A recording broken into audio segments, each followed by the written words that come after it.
नमस्कार, मैं पारुल गर्ग। आप देख रहे हैं बाला फास्ट न्यूज। अब डालते हैं बाला की कुछ विशेष खबरों पर नजर।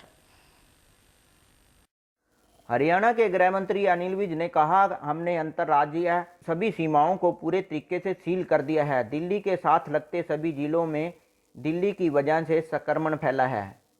अकेले झज्जर में 28 मामले सामने आ गए हैं, जहां कोरोना का पहले कोई पेशेंट नहीं था। विज ने पंजाब द्वारा भी सीमाएं सील किए जाने पर कहा, एमएचए की गाइडलाइन के मुताबिक एक प्रदेश से दूसरे प्रदेश में जाना बैन है।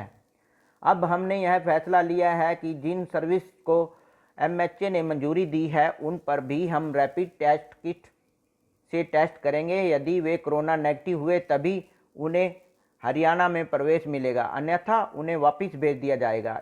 इसके बावजूद प्रवासी मजदूरों के जत्थे पंजाब से हरियाणा में प्रवेश करके अम्बाला कैंट के एक निजी कॉलेज तक पहुंच गए। जब उनसे पूछा गया कि सीमाएं तो सील कर रखी हैं, तो फिर आप यहां तक कैसे पहुंच गए? क्या पुलिस ने आपको रोका नहीं? तो उन्होंने कहा कि किसी ने नहीं रोका। हालांकि कॉलेज के पास पुलिस ने इनको रोका और एक कंटेनर में बिठाकर वापस भेज दिया। पर एक सवाल पुलिस की कार्यप्रणाली पर भी उठता है कि जब सारी सीमाएं सील हैं और जगह जगह पुलिस के नाके लगा रखे हैं, तो फिर ये लोग यहां तक कैसे पहुंच गए? इतना ही नहीं, उसके बाद 50-60 लोगों का एक जत्था तो महेश नगर भी क्रॉस कर गया। उनका भी यही कहना था कि हमें किसी ने नहीं रोका, जबकि गृह मंत्री ने साफ कहा है कि सीमाओं को कोई भी पार नहीं कर सकता, चाहे उसके पास परमिशन भी है, जब तक रैपिड किट टेस्ट से टेस्ट नहीं किया जाता और वो कोरोना नेगेटिव नहीं आता। क्या नाम है आपका? बाला लखनदेव सर। कहाँ से आए हो? जालंधर से। जालंधर से? हाँ जी। तो यहाँ तक आप कैसे पहुँचे? बस ऐसे खेतर वोतर में से ऐसे लिफ्ट लेते सारे बॉर्डर सील हैं, उसके बावजूद आप यहाँ कैसे पहुँचे? बस ऐसे बाहर टापू एरिया से। बॉर्डर पे किसी ने रोका नहीं आपको? जी नहीं, कोई नहीं रोका। किसी पुलिस वाले ने कहीं भी नहीं रोका आपको? जी नहीं। अच्छा, तो तुम कितने बंदे हो? हम 3 बंदे। नहीं, ये तुम 50-60 बंदे आए हो। अरे तो सब अलग अलग के हैं। अलग अलग जगह से? लेकिन इकट्ठे आए आप? हाँ जी। अच्छा, कहाँ से आए आप? चंडीगढ़ से। बॉर्डर पे किसी ने रोका नहीं? बॉर्डर पे एक जगह रोका था। फिर क्या कहा? ये कहाँ बोला जाए? तो जाना कहाँ है आपने? मेरे को सीतापुर। सीतापुर? तो कैसे जाओगे वहाँ इतनी दूर? पैदल जाओगे इतनी दूर? अच्छा, कितने बंदे हो तुम? हम 18 बंदे। 21 बंदे हैं, 18 नहीं। 18 से चले जाते हैं। तो वहाँ पैदल ही जाओगे? हाँ, पैदल ही जाएंगे। और सवारी है नहीं तो। आपको पता है कि सारे बॉर्डर सील हैं? आपको पता है ये बात? ठीक है, अभी यहाँ से थोड़ा आगे चलोगे, वहीं आपको रोक लिया जाएगा। मैं तो हैरान हूँ कि यहाँ तक तुम्हें आने किसने दिया, जबकि सारे बॉर्डर सील हैं।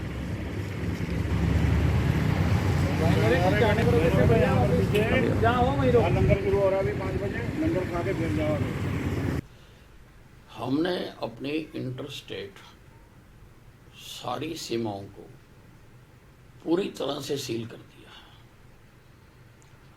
हमारे दिल्ली के साथ लगते जितने जिले हैं, दिल्ली की वजह से वहां पर संक्रमण फैल रहा है।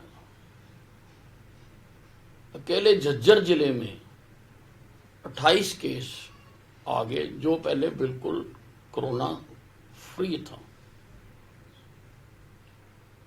नहीं, जो एमएचए की गाइडलाइंस हैं उसमें इंटरस्टेट मूवमेंट पर पूरी तरह से बैन है। और हमने तो अब ये भी कर दिया कि जिन सर्विसेज को केंद्र ने इजाजत दे भी रखी है, उनकी भी बॉर्डर पर रैपिड किट से कोरोना की जांच होगी। अगर वो कोरोना नेगेटिव होंगे तभी उनको हरियाणा में प्रवेश दिया जाएगा, नहीं तो उनको वापस भेज दिया जाएगा। देखिए, लॉकडाउन के बारे में तो केंद्र सरकार जो निर्णय लेगी हम उसके साथ हैं। और यूनिफाइड तरीके से ही इसका फैसला होना चाहिए, तभी कोरोना की लड़ाई को लड़ा जा सकता है। इतना हम जरूर मानते हैं कि लॉकडाउन का पीरियड काफी लंबा हो गया और जहां पर कोरोना नहीं है, जिन जिलों में, देश के लगभग 300 जिलों में कोरोना नहीं है, तो ऐसे जिलों में जो कमर्शियल गतिविधियां हैं उनको शुरू करने के बारे में सोचा जाना चाहिए।